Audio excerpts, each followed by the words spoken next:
Blair Sinclair stands in the kitchen of her Seoul penthouse at 6:47 a.m., making breakfast for her husband.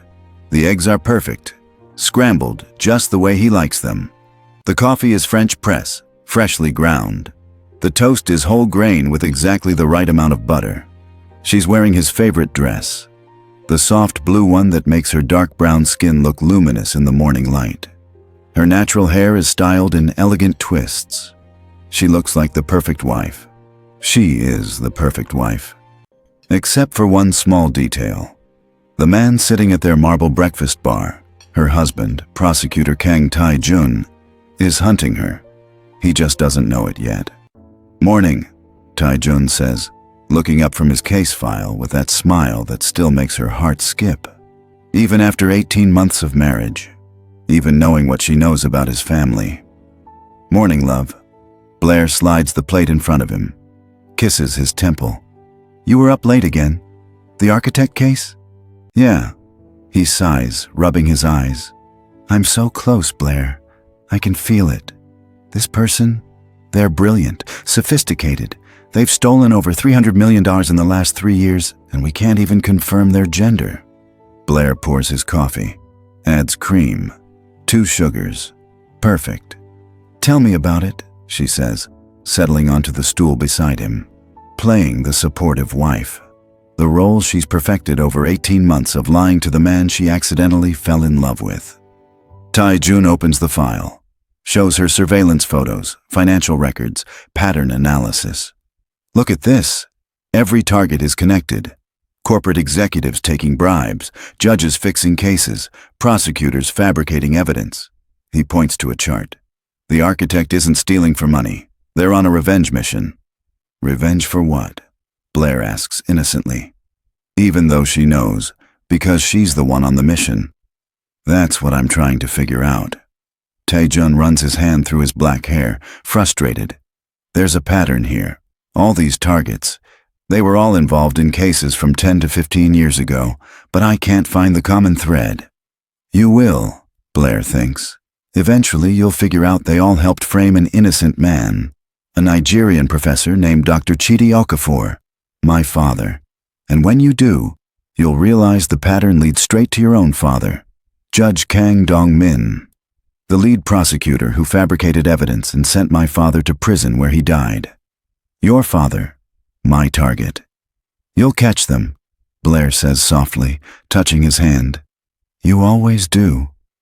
Tae-jun looks at her, his eyes warm, intelligent, honest. Search her face. "I don't know what I'd do without you," he murmurs.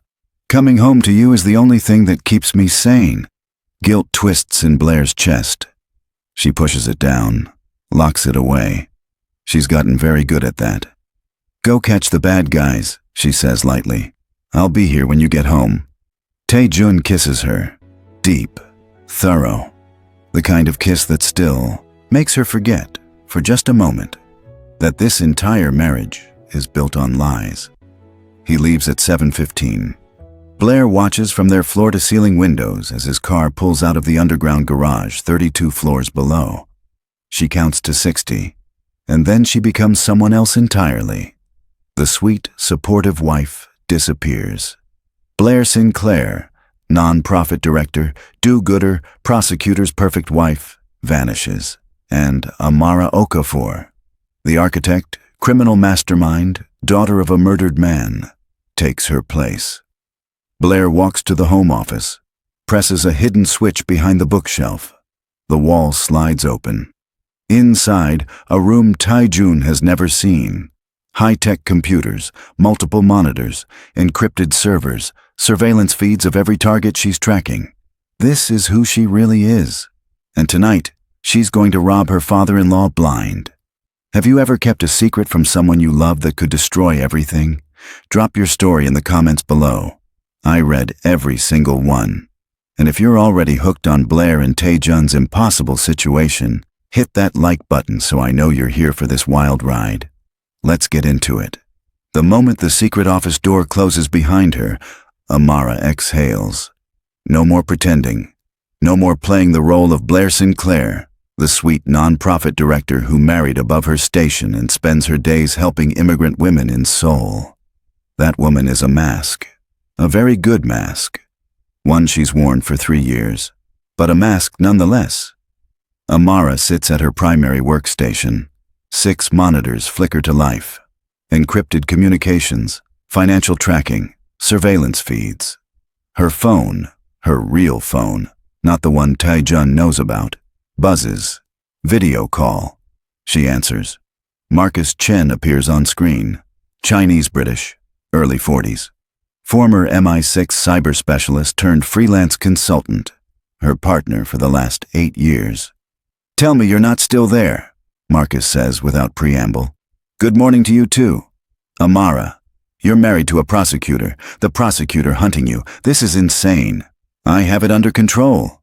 Do you? Because from where I'm sitting, you're one slip away from prison, or worse, from having to hurt him when he figures it out." Amara's jaw tightens. She won't hurt Taejun. That was never part of the plan. The plan was simple. Marry the prosecutor. Gain access to his father. Destroy Judge Kang from the inside. Disappear before anyone connected the dots. What wasn't part of the plan, falling in love with her mark.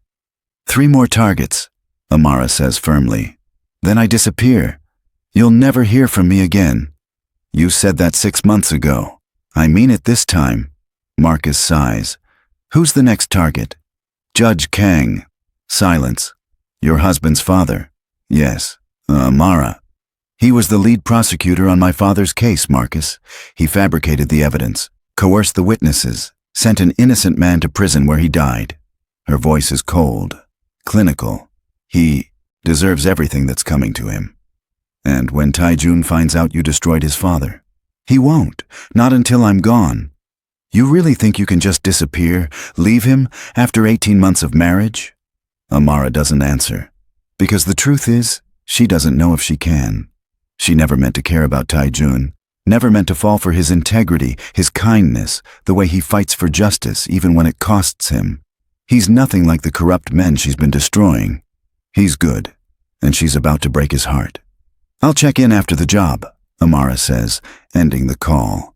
She pulls up her files on Judge Kang Dong-min, 63 years old, Supreme Court nominee, decorated prosecutor turned judge, pillar of Seoul's legal community, and a monster.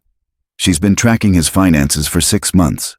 Offshore accounts in the Caymans, bribes from chaebols, money laundering through shell corporations, 15 years of corruption, all meticulously documented. Tonight, she'll copy everything, every transaction, every bribe, every piece of evidence proving Judge Kang is as dirty as they come, and then she'll release it all. But not yet. Not until she's eliminated the final 2 targets on her list. 5 men destroyed her father. 5 men fabricated evidence, coerced witnesses, and sent Dr. Chidi Okafor to prison for a crime he didn't commit. She's taken down 2 already. Prosecutor Han, ruined financially, evidence of corruption leaked, currently in prison. Judge Lee, exposed for taking bribes, disbarred, reputation destroyed, 3 more to go. Judge Kang, Prosecutor Choi, and the one who orchestrated it all, former prosecutor, now Defense Minister Yoon. After them, she'll disappear. New identity, new country, new life, without Taejun. The thought makes her chest ache. She pushes it aside, focuses on work. 2 hours later, Amara is Blair again. She walks into the Hope Foundation office in Gangnam, her non-profit, the one she actually runs legitimately. Well, mostly legitimately. The organization helps immigrant women in Seoul. Legal aid, job placement, language classes, housing assistance. It's real work. Work Amara actually cares about, because she was once one of them. 16 years old, alone in a foreign country after her father died. No money, no family, no future. She survived by being smarter than everyone else, by learning to hack, to steal, to become invisible. And now she helps others survive too. Blair, Minna, her office manager, waves from the reception desk. The new intake files are on your desk, and Mrs. Park called. Her work visa was approved. Blair smiles. That's wonderful. Call her back. Tell her we'll help with the employment paperwork. This part isn't fake. This part is real. She works through the morning, reviews cases, approves funding, meets with clients. At noon, her phone buzzes. Tae-jun. Lunch? I'm near your office. Her heart does that stupid skip again. Blair. Perfect. Meet you at the cafe. Tae-jun. See you in 10. Love you. Blair stares at those last two words. Love you. He means it. And God help her, she loves him too. Tae-jun is already at their usual table when Blair arrives. He stands when he sees her, pulls out her chair, kisses her cheek. You look beautiful, he says. She's wearing simple black slacks and a cream blouse. Professional, understated. But the way he looks at her, like she's the most stunning woman in Seoul, makes her feel it. Flattery will get you everywhere, Prosecutor Kang. I'm counting on it. He grins. That boyish smile that makes him look younger than 32. They order bibimbap for her, kimchi, jjigae for him. How's the case? Blair asks. Tae-jun's smile fades. Frustrating. I ran new analysis this morning. The architect's pattern is too clean, too precise. They're not just smart, they're trained. Trained how?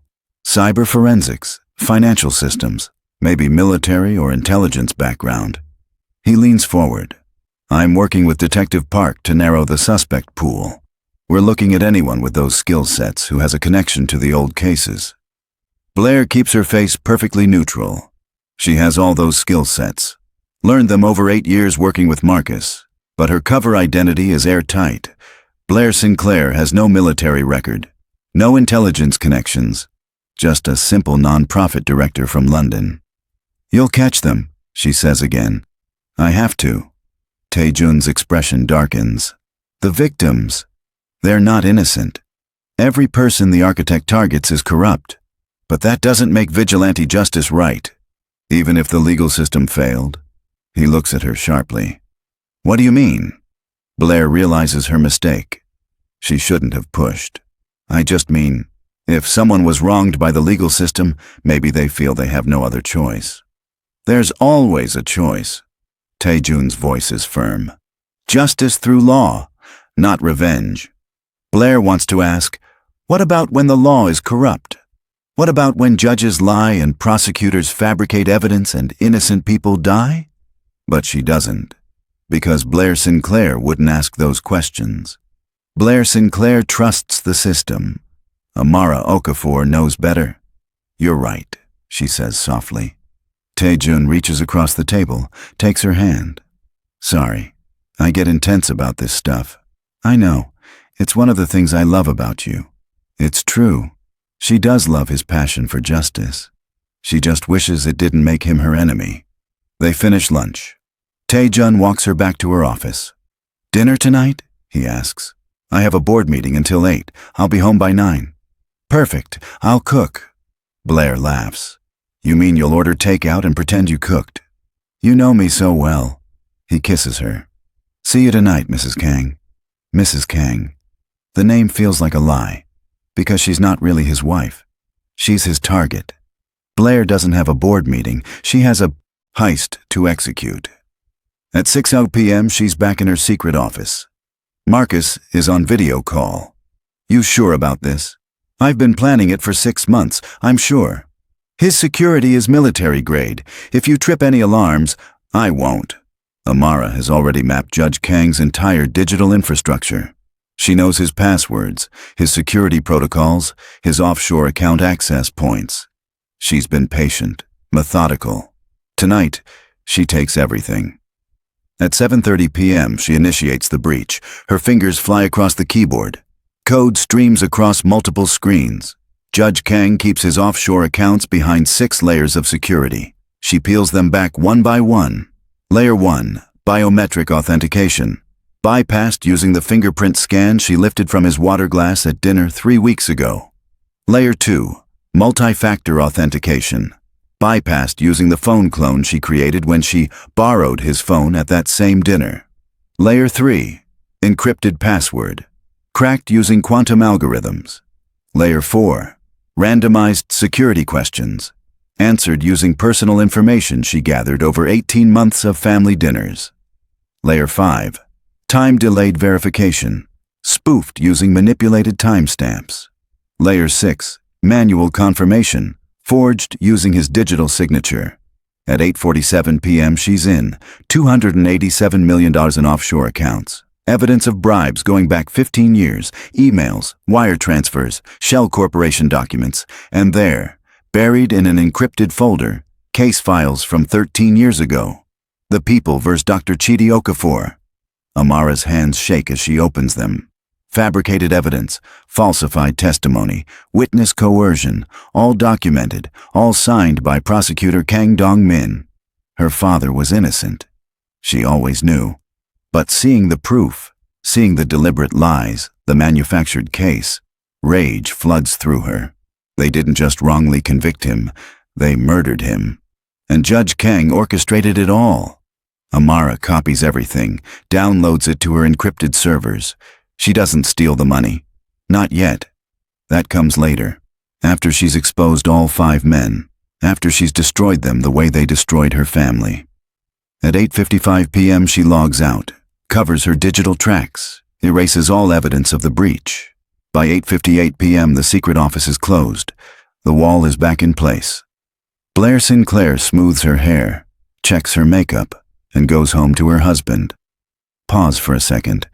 If you discovered the person you loved was lying to you about everything, would you want to know? Or would ignorance be better? Drop your answer in the comments. And if you're Team Blair getting her revenge, or Team Tae-jun catching the criminal, hit subscribe, because this is about to get so much more complicated. Let's keep going. Tae-jun is in the kitchen when Blair arrives. There's takeout on the counter. Chinese, from her favorite restaurant. "You cooked," she teases. "I'm a culinary genius." He pulls her into his arms, kisses her properly. "How was your meeting?" "Long, productive." The lies come so easily now. "How was your day?" "Breakthrough." There's excitement in his voice. "Jiwoo and I found something, a pattern in the architect's targets." Blair's pulse quickens. "What kind of pattern?" "All the victims were connected to old cases. Cases from 10 to 15 years ago." Tae-jun pulls up a file on his tablet. Shows her a chart. "Look, Prosecutor Han handled the Kim bribery case in 2012. Judge Lee presided over the Park corruption case in 2011. Every target links back to cases from that era." What does that mean? It means the architect isn't random. They're systematically targeting people involved in specific cases. Tae-jun's eyes are bright with the thrill of the chase.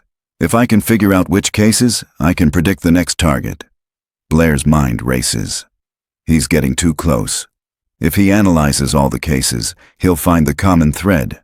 Dr. Chidi Okafor's wrongful conviction. And once he sees that, he'll see his father's name. "That's amazing, Tae-jun." "There's more." He leans against the counter. "Jiwoo thinks the architect might be using a non-profit as a front for money laundering." Blair goes very still. Why does she think that? Pattern in the financial transfers. Small amounts moving through charity organizations. It's a smart cover. Donations are hard to trace.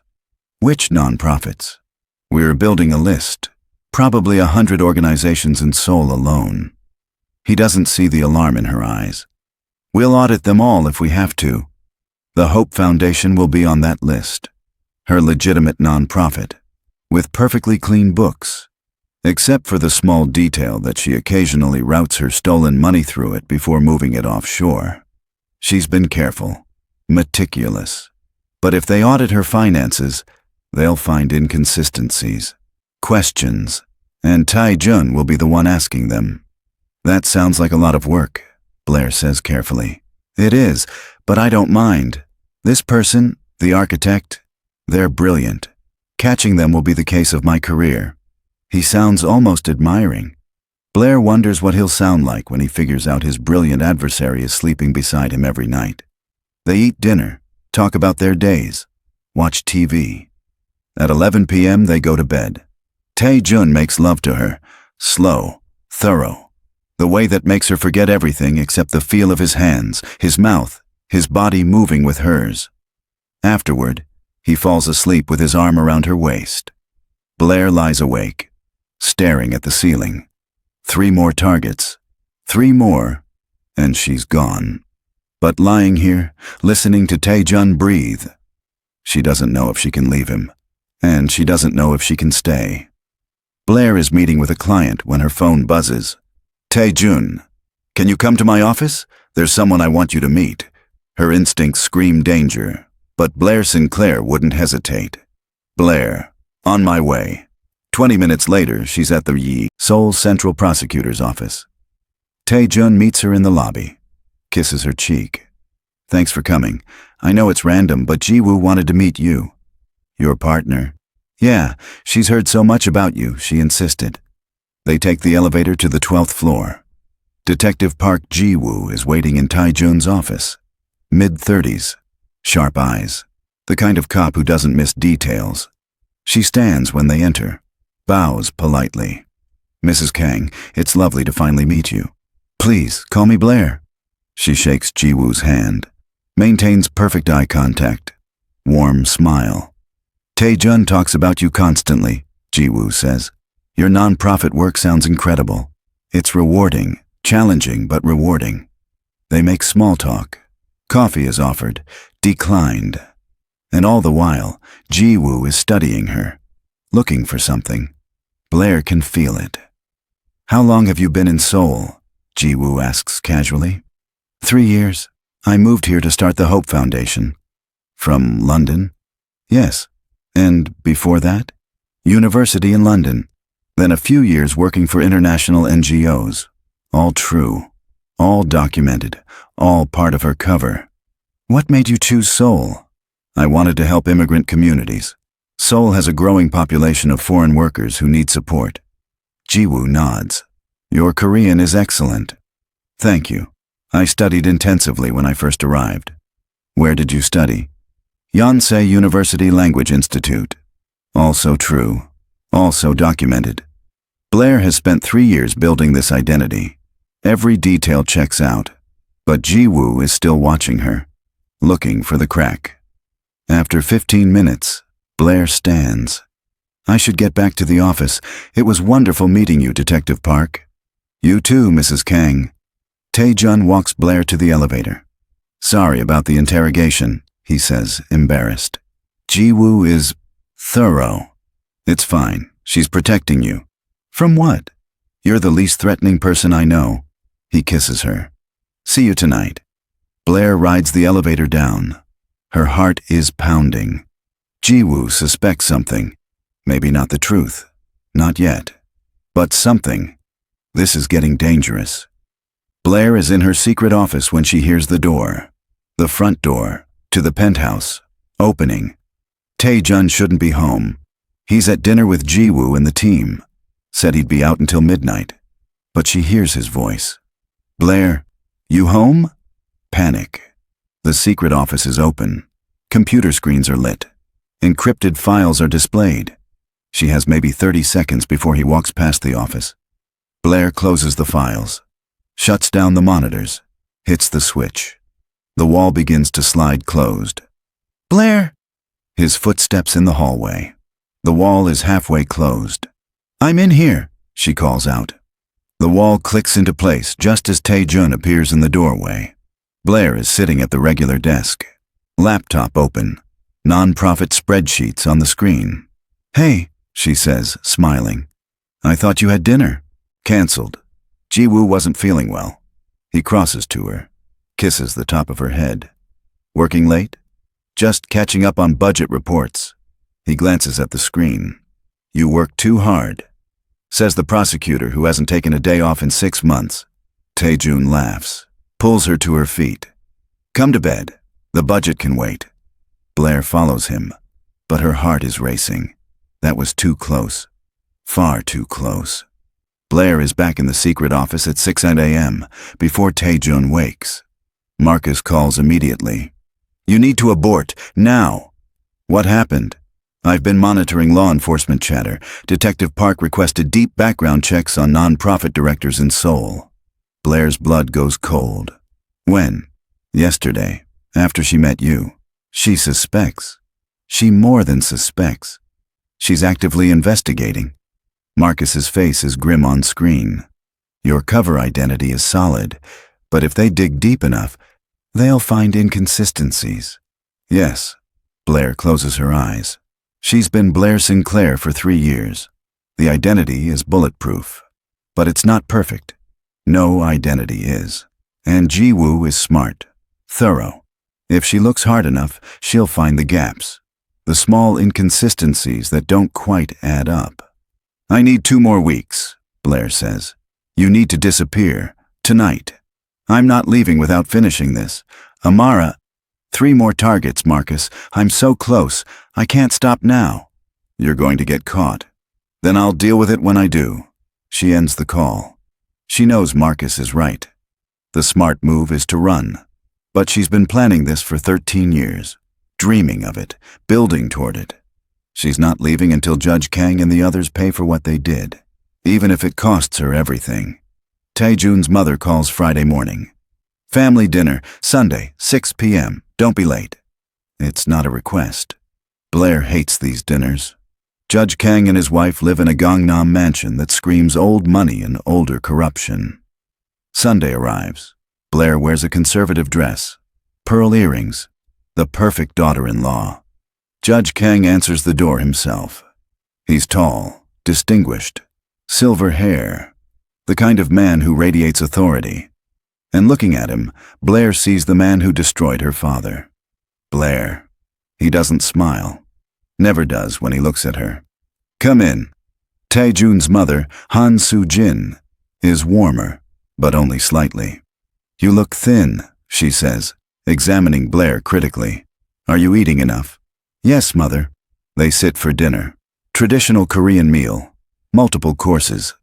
Judge Kang dominates the conversation, talks about his Supreme Court nomination, his accomplishments, his legacy.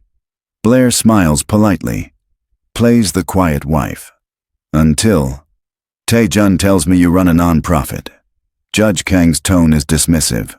For foreigners, I help immigrant women. Yes. Why? The question is loaded, contemptuous. Blair keeps her voice level. Because they deserve support, legal aid, protection. They should go back to their countries if they can't adapt here. Taejun tenses beside her. Father, I'm simply saying, this rush to accommodate foreigners weakens our culture, our identity. Judge Kang looks directly at Blair. Wouldn't you agree? It's a test, a deliberate provocation. Blair could challenge him, argue, but Blair Sinclair wouldn't. So she smiles. I believe in helping those who need it, regardless of where they're from. How noble. Judge Kang's tone makes it an insult. The rest of dinner is tense. Afterward, Taejun finds Blair on the terrace. I'm sorry, he says. My father is difficult. It's fine. It's not. He's prejudiced and rude. You didn't deserve that. Blair turns to face him. Why is he like that? He's old school, traditional. Believes Korea should be for Koreans. Does that include his daughter-in-law? Taejun pulls her close. You're my wife. That makes you family, whether he likes it or not. Blair rests her head on his chest and thinks, when I destroy your father, will you still consider me family? They leave shortly after. In the car, Taejun is quiet. You okay? Blair asks. I love my father. But I don't like who he is sometimes. He glances at her. Thank you for not fighting back. I know you wanted to.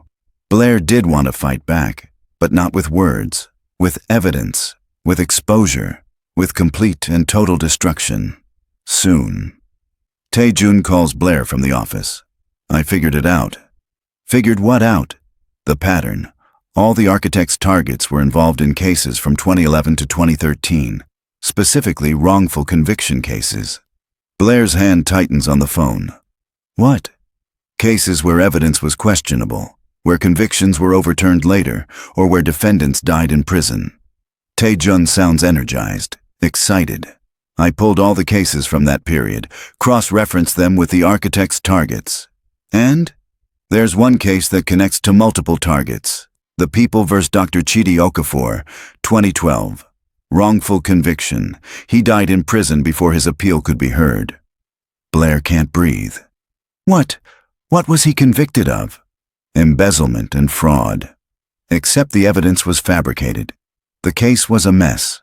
Coerced witnesses, planted evidence, procedural violations. Okafor's lawyer tried to appeal, but he died before it could be processed. That's terrible. It's worse than terrible. It's criminal. And now someone is targeting everyone who was involved in that case. Pause. Blair. I think the architect might be connected to Dr. Okafor. How? I don't know yet. But I'm going to find out. Blair ends the call, sits in her office, shaking. He's close. So close. If he pulls Dr. Okafor's case file, he'll see all the names. Prosecutor Kang Dong-min, his father. And then he'll know. She has to move faster. Blair doesn't wait. At 11 p.m., while Tai-jun sleeps beside her, she uploads everything. All the evidence on Judge Kang. $287 million in bribes. 15 years of corruption. And the fabricated evidence from Dr. Chidi Okafor's case. She sends it to every major news outlet in Seoul, the Anti-Corruption Commission, the Supreme Court Ethics Committee, Tae-jun's prosecutor's office. By midnight, it's done. By morning, it will be everywhere. Judge Kang Dong-min's career will be over, his reputation destroyed, his corruption exposed. Blair lies back down beside Tae-jun. This is the beginning of the end. Tae-jun's phone rings at 6 a.m. He answers, listens. His face goes white. What? When? I'll be there in 20 minutes. He's out of bed. Dressing. What happened? Blair asks. My father. Evidence of corruption was released to every media outlet in Seoul. He's being arrested. Blair sits up. What? It's... Tae-jun's hands shake as he buttons his shirt. It's bad, Blair. Really bad. Bribes, money laundering, fabricated evidence in old cases. Is it true? He looks at her. I don't know. I need to see the evidence. Of course. Go. Tae-jun kisses her quickly. Leaves. Blair listens to the door close. And then she gets up. Goes to her secret office. Watches the news. Judge Kang Dong-min's arrest is the top story. Video of him being led from his house in handcuffs. The evidence is overwhelming. Irrefutable. He'll go to prison. Just like her father did. Blair should feel triumphant. Instead, she just feels hollow. Tae-jun doesn't come home. He texts Blair, at the office, reviewing evidence. Don't wait up. She knows what he's doing, going through every file, every document, including the Dr. Okafor case. At 8 p.m. her phone rings. Tae-jun. I need to ask you something. Blair's heart stops. Okay. Do you know anyone named Amara Okafor? Silence. Blair? Why are you asking? Because Dr. Chidi Okafor had a daughter, Amara Okafor. She was 16 when he died. Disappeared after his death. No trace of her for 13 years. What does that have to do with me? I don't know. That's what I'm asking. Blair could lie. Should lie. But something in his voice. I need to see you, Tae-jun says. Now, I'm coming home. He hangs up. Blair stands in the middle of their penthouse. This is it. The moment she's been dreading. He knows. Or he's close enough to knowing that it doesn't matter. She has two choices. Run. Disappear. Let him find an empty apartment and no answers. Or stay. Face him. And tell the truth. For 13 years, she's been running. Maybe it's time to stop. Tae-jun walks through the door at 9 p.m. Blair is sitting on the couch, waiting. He looks exhausted, devastated. The evidence against my father is real, he says. All of it. 15 years of corruption. I'm sorry. Are you? He studies her face. Because Detective Park pulled your background today. Deep background. Blair's pulse quickens. Why? She thinks you're connected to the architect, to the Dr. Okafor case. Tae-jun steps closer. Your non-profit receives funding from untraceable sources. Your employment history before London has gaps. Your age matches Okafor's daughter. Tae-jun, is your real name Amara Okafor? The question hangs in the air. Blair could still lie. Her cover identity is solid. She has documents, proof. But looking at him, at this man she loves, she's so tired of lying. Yes, the word is barely a whisper, but it shatters everything. Tae-jun takes a step back, like she slapped him. You married me to get to my father. Initially, yes. Are you the architect? Blair meets his eyes.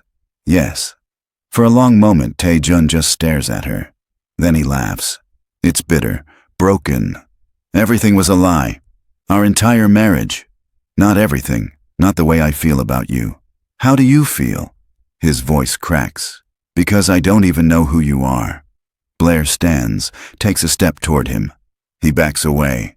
Don't come near me. Tae-jun, please, let me explain. Explain what? That you've been lying to me for 18 months? That you married me as part of some revenge plan? That every moment, every kiss, every time you said you loved me was a manipulation? It wasn't manipulation. I do love you. You don't even know what love is.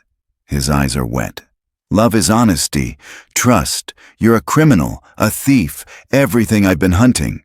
Your father destroyed my family. Blair's voice breaks. He fabricated evidence, sent my father to prison for a crime he didn't commit. My father died there, Tae-jun, alone, scared, innocent. So you decided to become a criminal, to destroy lives. I didn't destroy innocent lives. Every person I targeted was corrupt.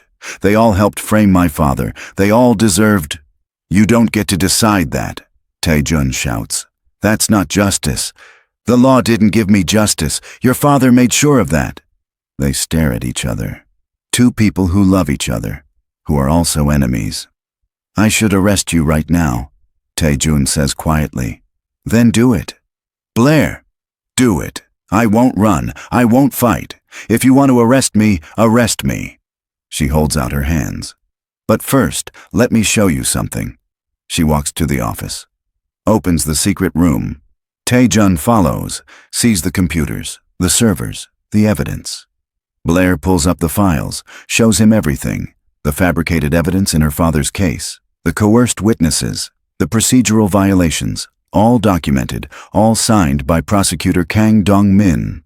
Tae-jun reads them. His face goes pale. My father did this. Yes. He framed an innocent man. Yes. Tae-jun sinks into a chair. I've spent my whole career believing in the law, in justice, and the man who taught me, the man I looked up to, was a criminal. Blair kneels beside him. I'm sorry. I never wanted to hurt you. But you did. He looks at her. You married me, made me fall in love with you, knowing you'd destroy me. I didn't. Know I'd fall in love with you too. Does it even matter? Love can't fix this. Silence. Tae-jun stands. I need time to think, to process. Are you going to arrest me? He looks at her for a long moment. I don't know. And then he leaves. Blair stands alone in the secret office, surrounded by the evidence that destroyed her enemy and cost her everything. If the person you loved most turned out to be your enemy, what would you do? Love or duty? Drop your answer in the comments. I need to know. Hit that like button if you're shook by this reveal. Subscribe to Seoul Heart Stories because part 2 is coming and you do not want to miss what happens when Tae-jun has to choose between his oath and his heart. Where are you watching from? Drop your country. Thank you for starting this journey with Amara and Tae-jun. This is Seoul Heart Stories, where love and lies collide. How's your day going? Let me know. See you in part 2. Stay blessed.